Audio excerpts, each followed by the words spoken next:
El COE cantonal amplió la vigencia de su resolución del 29 de abril pasado, que mantiene la utilización del cubrebocas en espacios cerrados y de concentración masiva como el transporte público urbano, mercados y centros comerciales. Los guayaquileños deberán seguir utilizando la mascarilla hasta el 27 de mayo del presente año, según una nueva resolución del COE cantonal. En el documento del 16 de mayo, esta instancia resolvió mantener el uso obligatorio de mascarillas en lugares cerrados con énfasis en donde se generan concentración de personas. El próximo 27 de mayo, la Mesa Técnica de Salud del municipio de Guayaquil se reunirá para ratificar o extender la disposición. La decisión obedece a la extensión de la resolución del 29 de abril pasado, que disponía el uso obligatorio de mascarillas en espacios cerrados y de gran concentración de personas. Estas son transporte público urbano, aulas escolares, hospitales, centros de salud, áreas laborables, mercados, supermercados y centros comerciales. El municipio de Guayaquil adoptó esta resolución a pesar de que la tarde del 12 de mayo pasado, Juan Zapata, titular del COE nacional, pidió a los cabildos de todo el país que no sancionen a las personas que no usan mascarilla en espacios abiertos y cerrados. 3 servidores policiales están sometidos a la Administración de Justicia por el hurto de armas desde un rastrillo del cuartel Modelo en Guayaquil. Así lo confirmó el ministro del Interior, Patricio Carrillo, el lunes 16 de mayo. Patricio Carrillo, ministro del Interior, indicó que son 150 las armas hurtadas al interior del cuartel policial ubicado al centro norte de la urbe porteña. Momentos antes, la Policía Nacional señaló que dará las facilidades a las autoridades para investigar este delito. Las armas se encontraban en proceso de destrucción e inhabilitadas para el uso policial, especificó Carrillo en su cuenta de Twitter y señaló que el hurto hace presumir ausencia de controles. El delito se habría cometido el 13 de mayo pasado en pleno estado de excepción en Guayas, Manabí y Esmeraldas. El gobierno tomó esta medida ante una ola de violencia delincuencial. Carrillo señaló que el delito evidencia un hurto sistemático por un periodo de tiempo sin adecuada supervisión. Ante esto, prometió más controles para depurar las filas policiales. Miembros de la Unión Nacional de Educadores bloquearon el acceso al puente de la Unidad Nacional en el tramo que conecta a los cantones Durán y Guayaquil la mañana del 16 de mayo. Con llantas quemadas y piedras, los maestros pedían que se cumpla con la homologación salarial aprobada por la Asamblea Nacional. Las protestas de los educadores han sido permanentes en los últimos días en varios puntos del país. El paso entre Durán y Guayaquil es usado por cientos de miles de personas que viven en el cantón ferroviario, pero trabajan o estudian en el puerto principal. La Juventud Revolucionaria del Ecuador adjudicó la toma del puente y señaló que era en defensa de la educación y respaldo a la huelga de hambre que muchos educadores mantienen en Quito. La noticia del bloqueo del puente provocó un colapso en la aerovía, sistema de teleférico que une las dos ciudades. Miembros de la Policía Nacional y la Comisión de Tránsito del Ecuador se encontraban en el punto para habilitar el paso. Sin embargo, la fila de autos que intentaba acceder al puente cruzaba toda la ciudad de Durán de este a oeste. El gobernador del Guayas, Pablo Arosemena, denunció en la Fiscalía a las personas que obstaculizaron el paso en el puente. Lo hizo en base al artículo 346 del Código Orgánico Integral Penal. La hermana del asambleísta y presidente de la Comisión de Fiscalización, Fernando Villavicencio, sufrió un ataque la tarde del sábado 14 de mayo pasado en el sector de Carcelén, norte de Quito. El legislador prestó el vehículo en el que siempre se movilizaba a la Asamblea Nacional y su hermana, por una emergencia médica, lo ocupó con un familiar, indicó Villavicencio. Según el parte policial, a las 17:30 en la avenida Galo Plaza, a la altura del intercambiador de Carcelén, un desconocido rompió el vidrio trasero del costado derecho del vehículo. Ante esta situación, la mujer aceleró y se puso a buen recaudo. Villavicencio detalla que el golpe se dio en el lado de la ventana que siempre ocupa cuando se moviliza. Él no conduce, lo hace su equipo de seguridad, otorgado por el gobierno. El parte habla de un posible atentado, pero el asambleísta dijo que prefiere no hacer suposiciones sobre este escenario. Sí refirió que esta hipótesis o un posible robo expresan los niveles alarmantes de violencia e inseguridad que estamos viviendo. Fernando Villavicencio explicó que desde hace 3 meses recibe protección del Estado a raíz de un informe que señala que por las funciones que desempeña, su integridad corre peligro. En un lapso de 5 días, tribunales provinciales revocaron 2 polémicos habeas corpus concedidos a líderes de organizaciones narcodelictivas, mientras la Corte de Santa Elena se apresta a revisar también el recurso de libertad concedido al expresidente Jorge Glass. El pasado lunes 9 de mayo, la Corte Provincial de Justicia de Guayas revocó el habeas corpus que un juez otorgó a JR, líder de una de las bandas criminales del país. Y este viernes 13 de mayo pasado, la Corte Provincial de Santa Elena revocó otro concedido a un neerlandés acusado de narcotráfico y requerido en extradición por Países Bajos. La Corte Provincial de Santa Elena resolverá también la apelación al habeas corpus concedido a Jorge Glass, recluido desde finales del 2017 por casos de corrupción y condenado a 8 años de prisión, que salió en libertad el pasado 10 de abril en medio de gran controversia. La audiencia para resolver la apelación al recurso concedido por un juez de Manglar Alto está prevista para el próximo miércoles 18 de mayo. La Procuraduría del Estado y el Servicio Nacional de Atención Integral a Personas Adultas Privadas de la Libertad comparecerán a la audiencia, pero también otras 33 personas que prestaron recursos amicus curiae solicitado para participar como terceros interesados.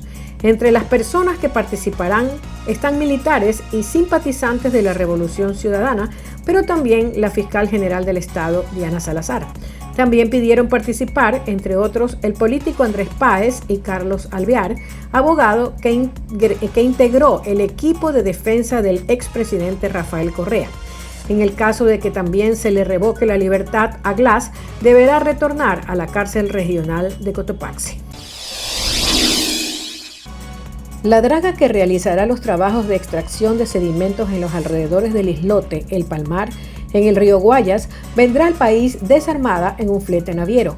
El ensamble se realizará en Guayaquil y será remolcada a la zona del río. Ese es el plan que el consorcio ganador dragado por Guayas ha notificado a la prefectura del Guayas.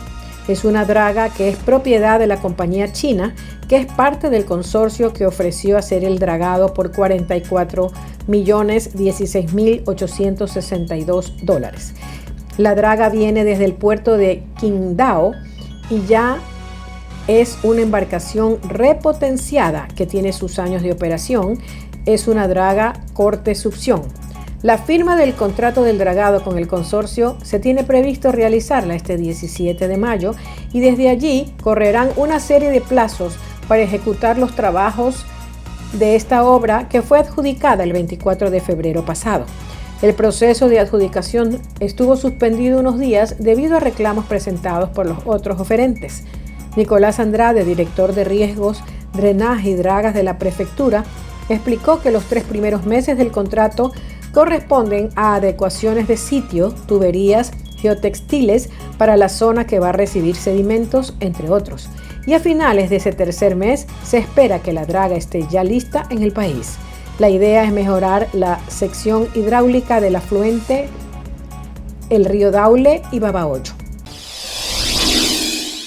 Tenía 46 años de edad y dirigía un negocio de servicio gastronómico en Quito junto a hermanos de la organización. Manuel Zúñiga, o King Majestic, se desempeñó como presidente y representante legal de los Latin King en Ecuador. Zúñiga, su pareja y su mascota, un perro, resultaron acribillados este sábado 14 de mayo pasado en el sector del Puente 3, de Conocoto al oriente de Quito.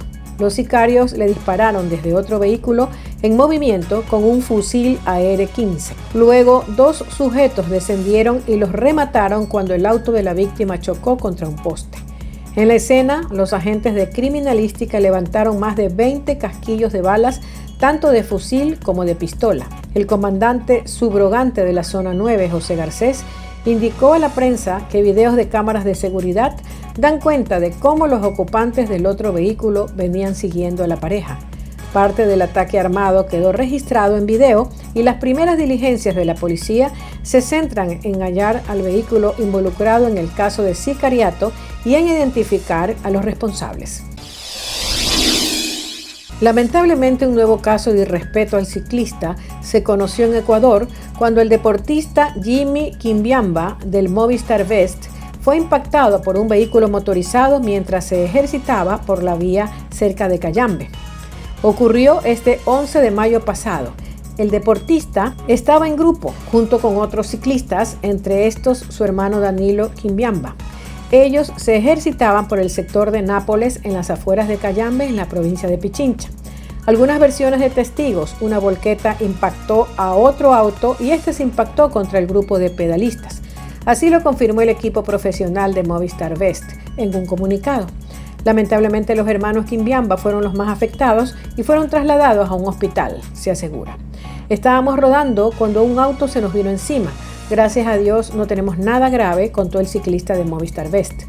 Los deportistas fueron trasladados al hospital Raúl Maldonado de Cayambe, donde los médicos realizaron chequeos para descartar fracturas o contusiones internas.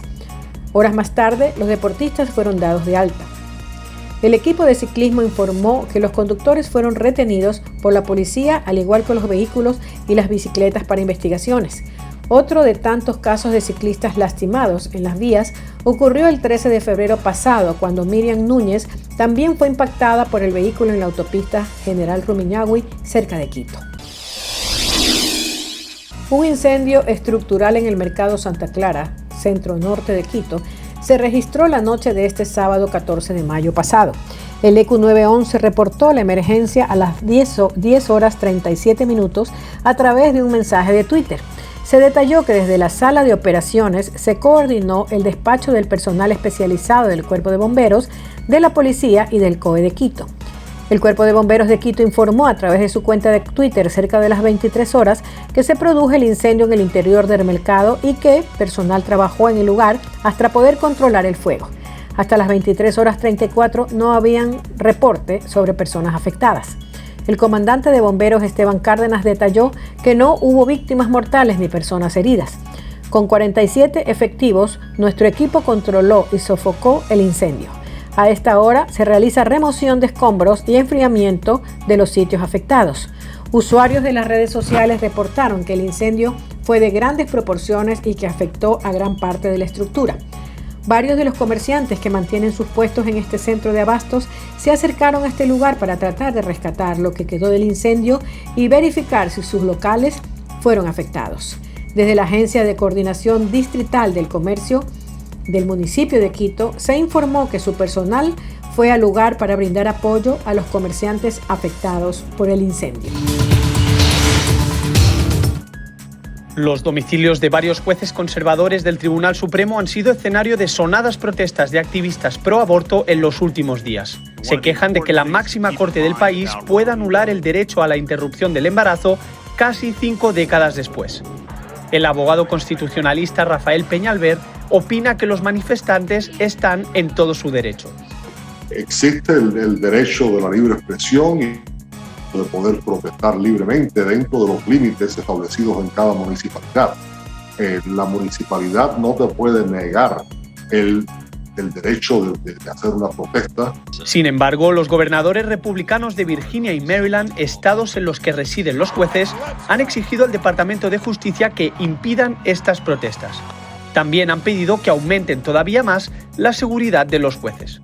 La duda sobre la legalidad de estas manifestaciones se encuentra en su objetivo final, tal como explica el profesor de prácticas de Derecho Constitucional de la American University, Stephen Wermill. Hay dudas sobre si es legal o ilegal. Hay una ley federal que dice que cualquiera que intente influenciar la decisión de un juez protestando fuera de su residencia viola la ley. La decisión de Estados Unidos de excluir a Nicaragua de la Cumbre de las Américas ha sido objeto de críticas por parte del partido oficialista Frente Sandinista de Liberación Nacional que dirige el presidente Daniel Ortega. Esta no es una cumbre de Estados Unidos, esta es una cumbre de las Américas. Correcto. Y tenemos que participar todos. Washington ha dicho que tampoco planea invitar a Cuba ni a Venezuela. La no invitación a la Cumbre de las Américas es un hecho más de repudio. Héctor Mairena, dirigente de la oposición nicaragüense, considera que la decisión de la mayoría de los países del hemisferio de dejar fuera a Nicaragua de la cumbre es porque ven en Daniel Ortega un presidente ilegítimo. La absoluta mayoría de los países de la Organización de Estados Americanos han definido que lo que hubo el 7 de noviembre fue una farsa electoral y que por lo tanto este régimen carece de legitimidad.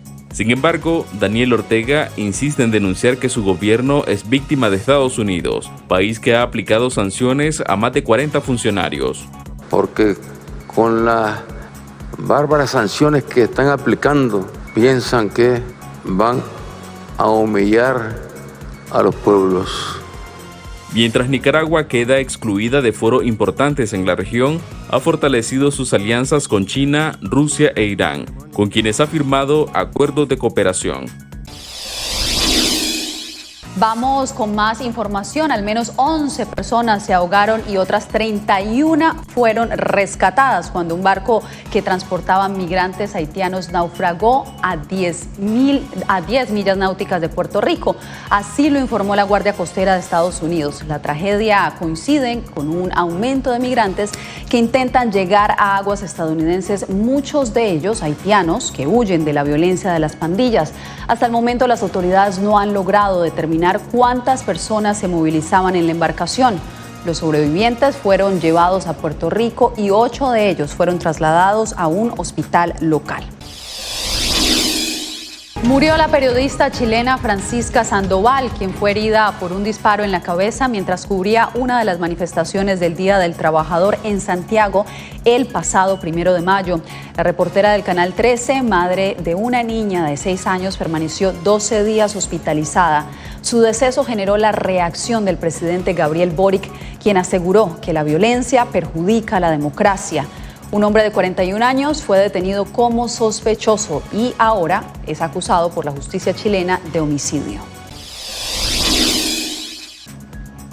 Durante la primera jornada de trabajo dedicada al motor, exportación y las nuevas fuentes de divisas, el mandatario venezolano Nicolás Maduro realizó un anuncio que tomó a muchos por sorpresa, porque se aleja del marcado estatismo que ha caracterizado a la economía de ese país. Vamos a sacar entre 5% a 10% de las acciones de varias empresas públicas para la inversión. Para el director del Observatorio Venezolano de Finanzas, el economista Ángel Alvarado, es otra muestra del profundo viraje en la política económica de la actual administración. Es importante que este proceso se dé de manera transparente, de manera más abierta. La bolsa es un buen mecanismo para que esto sea así. No es tan nuevo, digámoslo así, porque ya con la llamada ley antibloqueo habría la posibilidad de que este tipo de cosas sucediesen.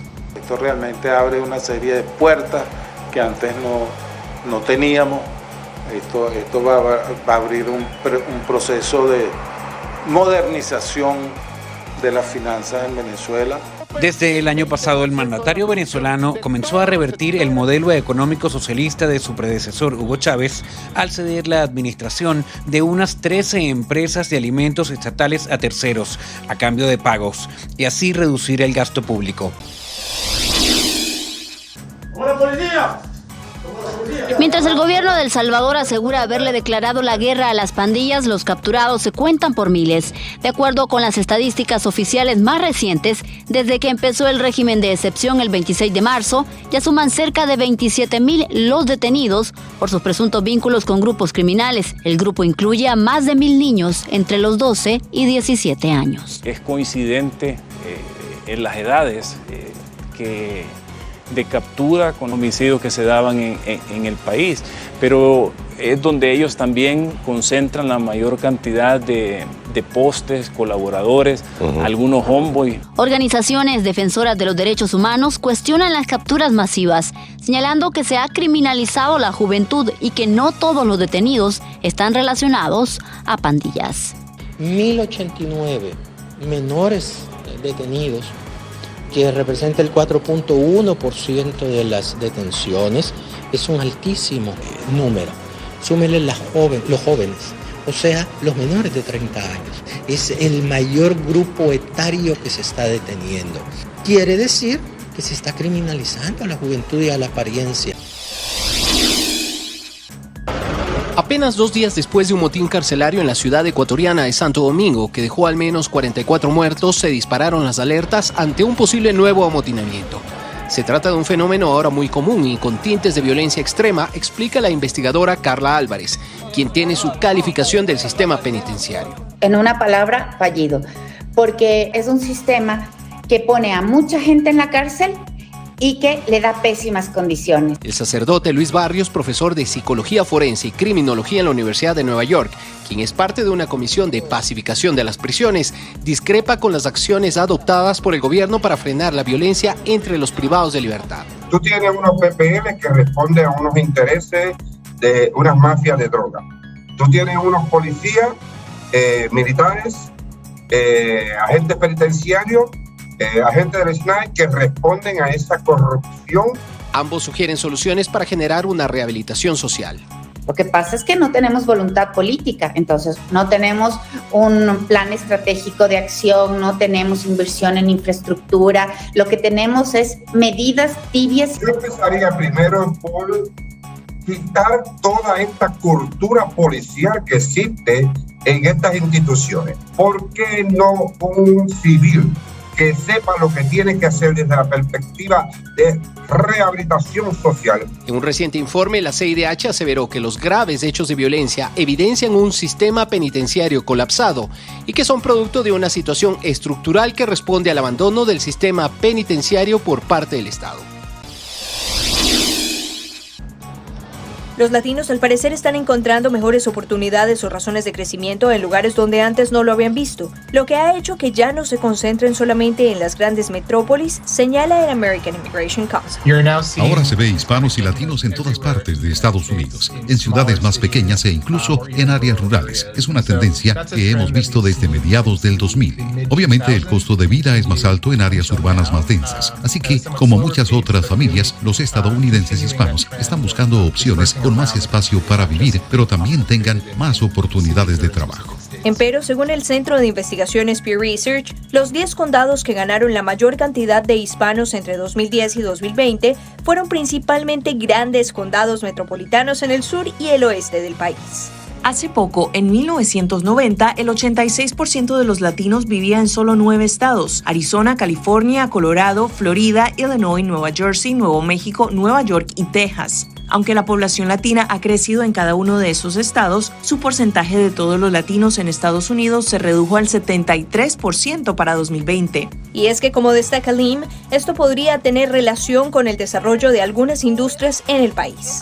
Los estadounidenses hispanos también tienden a trabajar en industrias muy específicas, así que si piensas en agricultura, en la industria de servicios, de manufactura, estas también son industrias que están presentes en ciudades mucho más pequeñas, especialmente en áreas más rurales. Según el censo de 2020, los latinos representaban el 18% de la población en Estados Unidos. El experto aclara que 2/3 de los hispanos son estadounidenses de nacimiento, por lo que los datos recolectados no reflejan una tendencia de crecimiento migratorio, sino una reorganización demográfica de esta población. La vocería de la Casa Blanca cambiará de rostro. La titular, Jen Psaki, ofreció este viernes su última conferencia de prensa. Karine Jean-Pierre, quien durante los últimos 16 meses se ha desempeñado como la subalterna de Psaki, asumirá de ahora en adelante la interlocución desde la presidencia estadounidense con los medios de comunicación. Su llegada ocurre justo antes de que la campaña electoral tome su mayor intensidad de cara a las elecciones legislativas previstas para noviembre. Tom Cruise regresa a la gran pantalla con la secuela de Top Gun, la película que hace más de 35 años lo consagró como uno de los actores más aclamados de Hollywood.